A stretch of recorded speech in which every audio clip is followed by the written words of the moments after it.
Hello students, myself Nilesh Sai Patel from Mechanical Engineering Department at Vallabh Budhi Polytechnic, Navsari. Today I am going to teach you about the subject name Strength of Materials having subject code 3331904, and in this subject I am going to start my unit number 1, which is direct stress and direct strain, or direct stress and strain. And in this particular unit number 1, we will learn about different types of stresses and about different types of structure. So before study direct stress and strain, first we will know about types of structure which are used in this unit.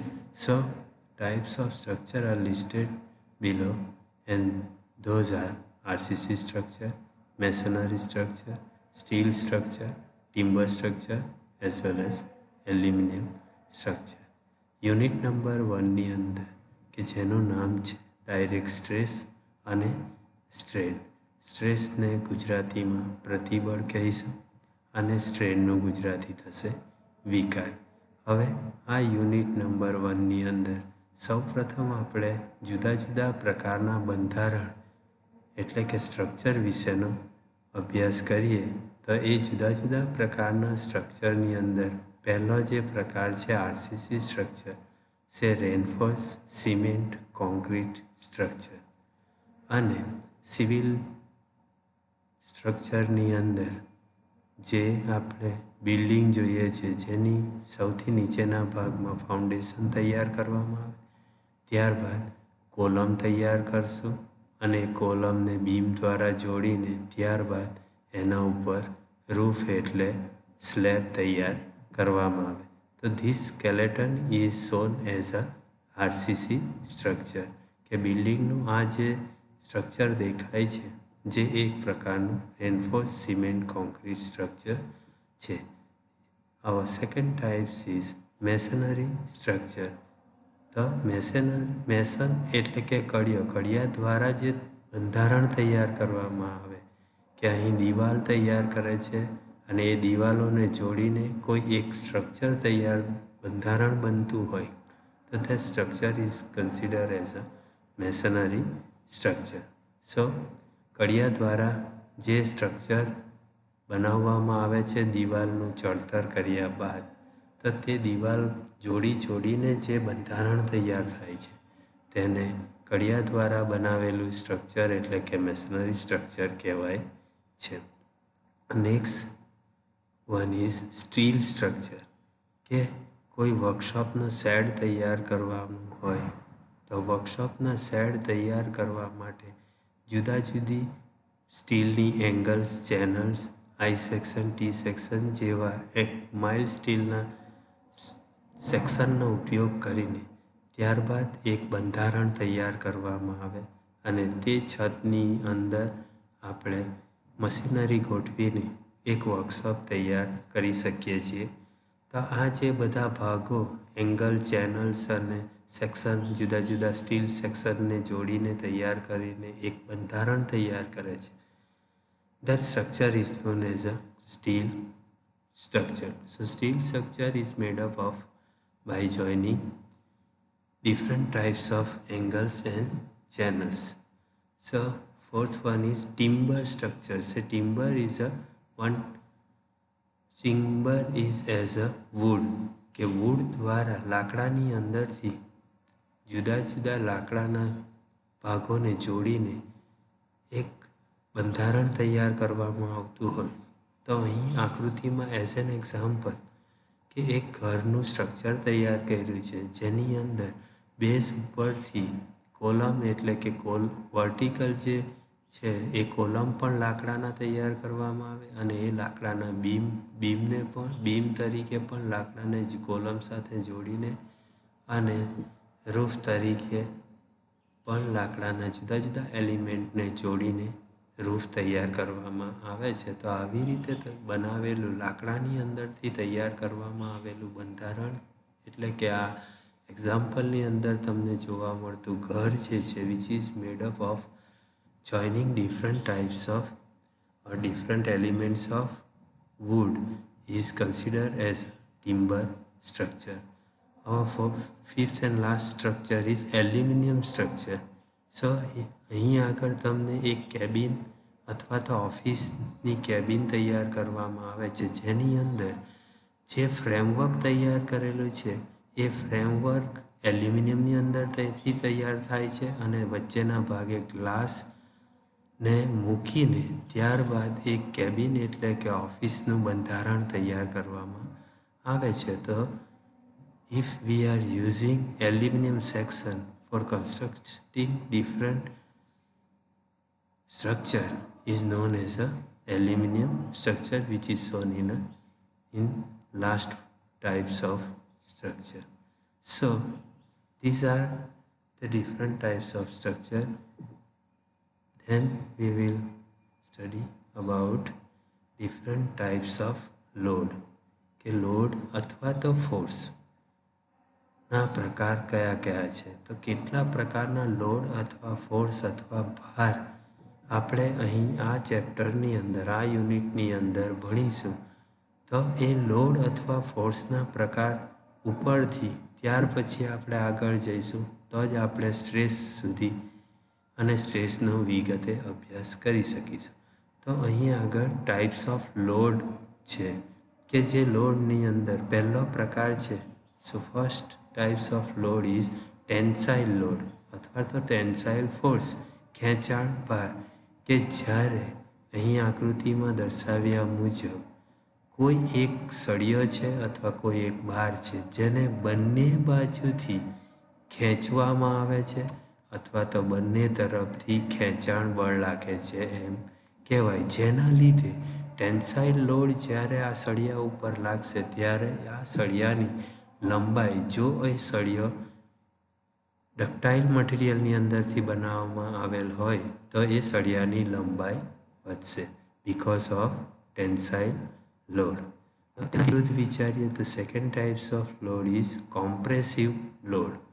તો અહીં compressive load એટલે કે દબાણ ભાર કે જ્યારે કોઈ સળિયા ઉપર કોઈ બાર ઉપર આપણે ટેન્સાઇલની વિરુદ્ધ એટલે કે સળિયા તરફ બંને બાજુથી દબાણ બળ આપીશું તો એ સળિયાના ક્રોસ સેક્શન એટલે કે આડછેદનું માપ વધશે જ અને એની લંબાઈમાં ઘટાડો થાય છે.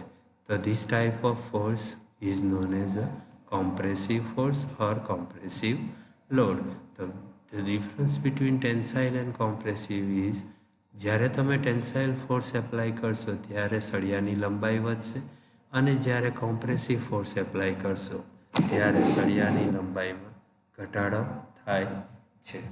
તો આવી રીતે આપણે ટેન્સાઇલ લોડ છે અને ત્યારબાદ કોમ્પ્રેસિવ લોડ છે. હવે આપણે જોઈશું શિયર ફોર્સ કે શિયર ફોર્સ જે છે કર્તન ભાર કે અહીં આગળ આકૃતિની અંદર સળિયાની ઉપરની બાજુ એક ફોર્સ જમણી બાજુ જાય છે અને એક્ઝેક્ટ એને સમાંતર બીજો ફોર્સ જે ડાબી તરફ જાય છે.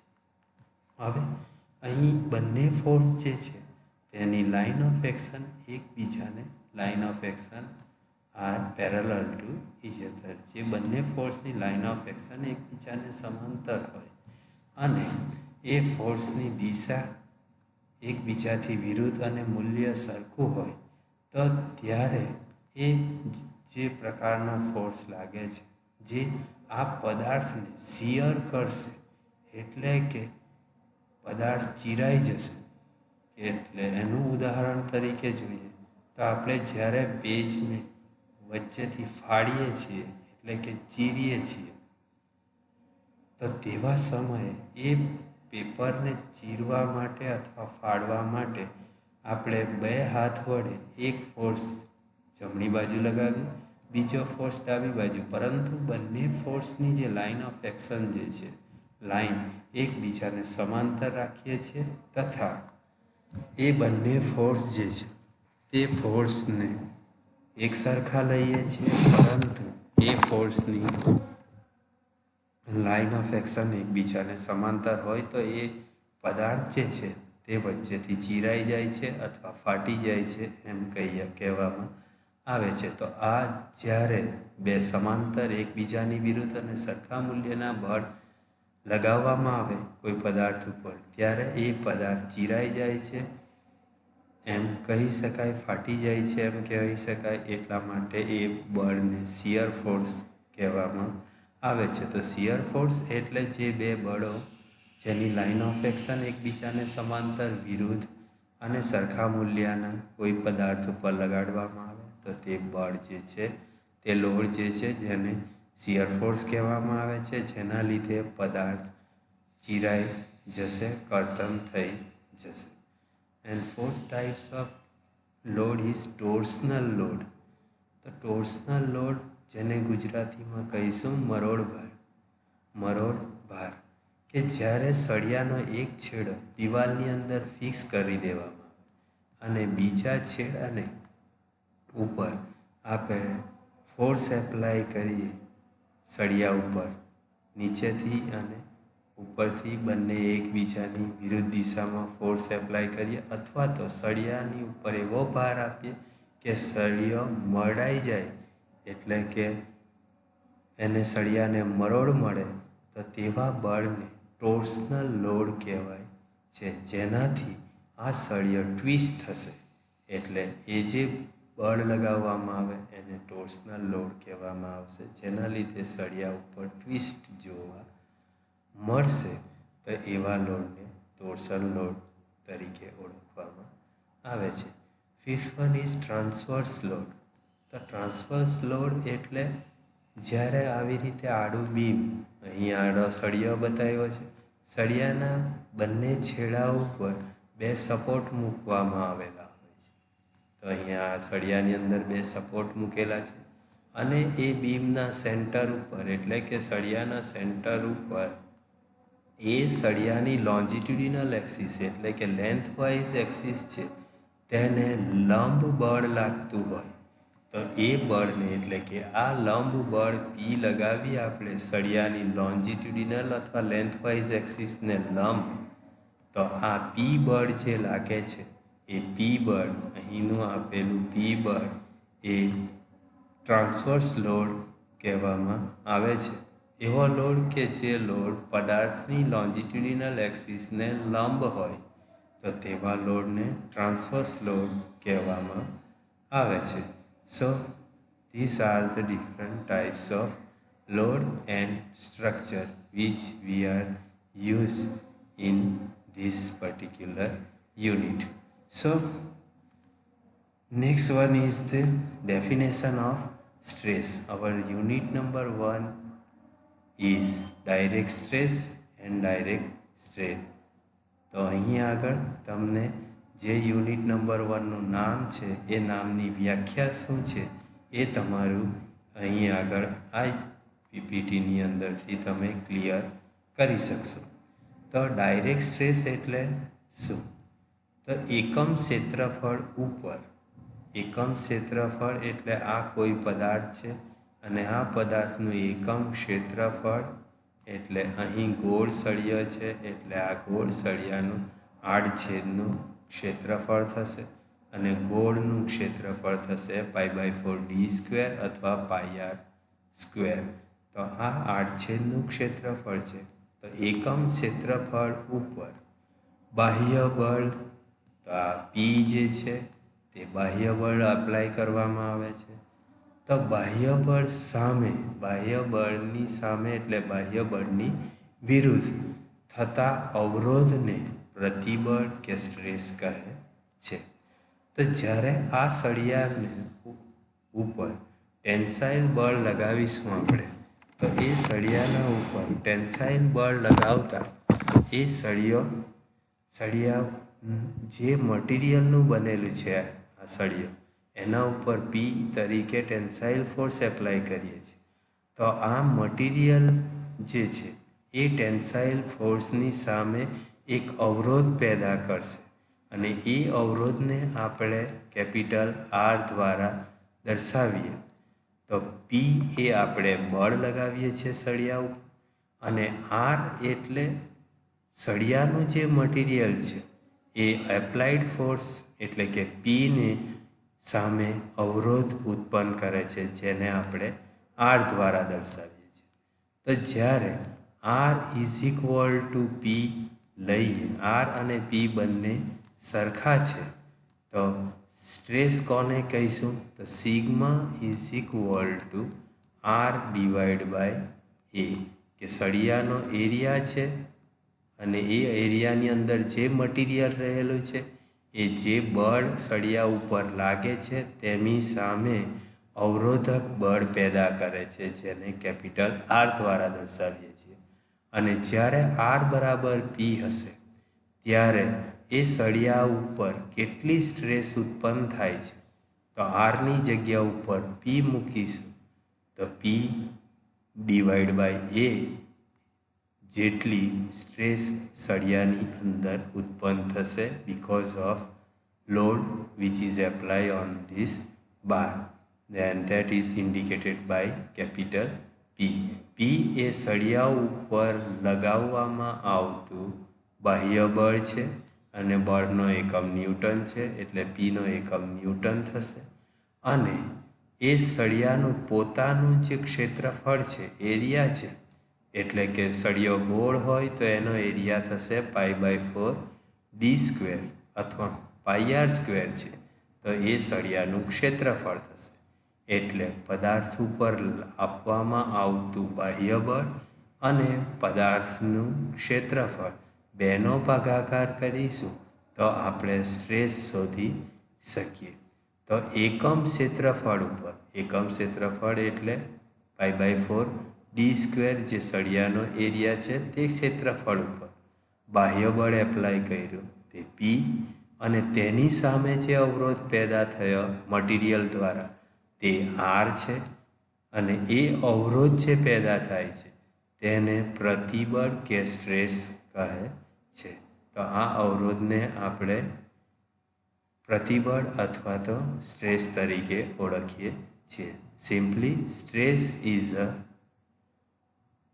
Ratio of applied force to the cross sectional area of a specimen એટલે અહીં સ્ટ્રેસ તરીકે આપણે વ્યવહારની અંદર પણ કહીએ છીએ કે જે તે વ્યક્તિ સ્ટ્રેસની અંદર જીવે છે તો તે સમયે એ વ્યક્તિના મગજ ઉપર ઘણા બધા લોડ હોય છે એટલે કે લોડ તરીકે અહીં આપણે પી દર્શાવીએ છીએ અને મગજ જે છે એ મગજનો ક્રોસ સેક્શનલ એરિયા જે છે તે કેપિટલ એ દ્વારા દર્શાવીએ તો ઘણા બધા લોડ અને લોડ સહન કરતું એરિયા એ એક મગજ જેના લીધે એ વ્યક્તિના મગજ ઉપર સ્ટ્રેસ પેદા થાય છે so this one is the common word which we are using in our daily life say someone is in stress so it is not stress is a load divided by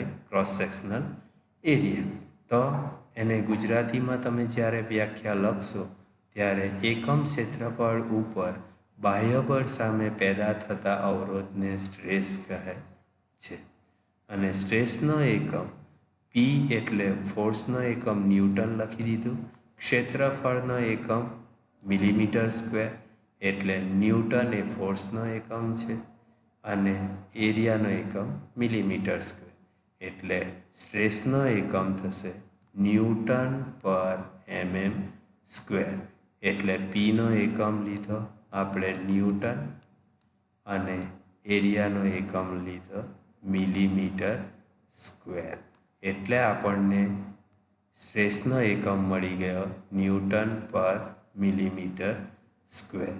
So unit of stress is Newton per mm square and it is a ratio of applied load to the cross-sectional area of a specimen. In next lecture, we will see the definition of strain. Before entering to the definition of strain, just we will see one example of stress કે અહીં સીલિંગની અંદર દોરીના and ઉપર light ફિક્સરની મદદથી એક બલ્બને લટકાવવામાં આવે છે. તો ત્યારે જે દોરી એટલે કે રોપ જેનો ડાયામીટર D છે, તો એ રોપ ઉપર કેટલી સ્ટ્રેસ પેદા થાય? તો એ રોપ ઉપર જે લોડ અથવા તો એપ્લાઇડ ફોર્સ લાગે છે તે આ લાઇટ ફિક્સર દ્વારા નીચેની તરફ લાગે છે. એટલે કે લોડ જે છે તે દોરી ઉપર ટેન્સાઇલ ફોર્સ એપ્લાય કરે છે, જેના લીધે આ દોરીની અંદર સ્ટ્રેસ પેદા થાય. તો એ દોરીની અંદર કેટલી સ્ટ્રેસ પેદા થાય? તો દોરીના ઉપર લાગતું બળ જે લાઇટ ફિક્સરનું વજન છે એ ફોર્સ તરીકેનું કામ કરશે, અને એ વજનને આપણે ફોર્સ તરીકે P લખી લઈએ. અને આ દોરીનો ક્રોસ સેક્શનલ એરિયા, દોરી ગોળ છે, આ દોરી ગોળ છે અને ગોળનો એરિયા થશે π/4d² અથવા તો πr². અને P એ ફિક્સચર એટલે કે દોરી ઉપર લાગતું ફિક્સચરનું વજન, એટલે કે P જે છે દર્શાવીએ એ ફોર્સ દોરી ઉપર ખેંચાણ બળ ઉત્પન્ન કરે છે. તો P લખી દીધો, જે ફિક્સચરના વજન દ્વારા દોરી ઉપર ઉત્પન્ન થતું એપ્લાઇડ લોડ છે. તો એપ્લાઇડ લોડ આપણે P દ્વારા દર્શાવીએ, અને એ આપણને લોડ જે છે અથવા ફોર્સ જે છે તે ન્યૂટનની અંદર મળશે. અને એ રોપનો એરિયા, ક્રોસ સેક્શનલ એરિયા, અને રોપ જે છે એ ગોળ છે અને ગોળનો એરિયા થશે πr². r મિલીમીટરની અંદર લઈશું તો mm² થશે, એટલે એરિયાનો એકમ mm² થઈ જાય. અને એવી રીતે આપણે રોપ ઉપર ઉત્પન્ન થતું સ્ટ્રેસ ન્યૂટન પર mm² શોધી શકીએ છીએ. તો આવી રીતે કોઈ પણ પદાર્થ ઉપર જ્યારે જુદા જુદા પ્રકારના બળ લાગતા હોય, ટેન્સાઇલ અથવા કોમ્પ્રેસિવ, તો તેવા સમયે આપણે તે પદાર્થની અંદર ઉત્પન્ન થતી સ્ટ્રેસ આપણે શોધી શકીએ છીએ. In next lecture, we will see the definition of strain. Thank you.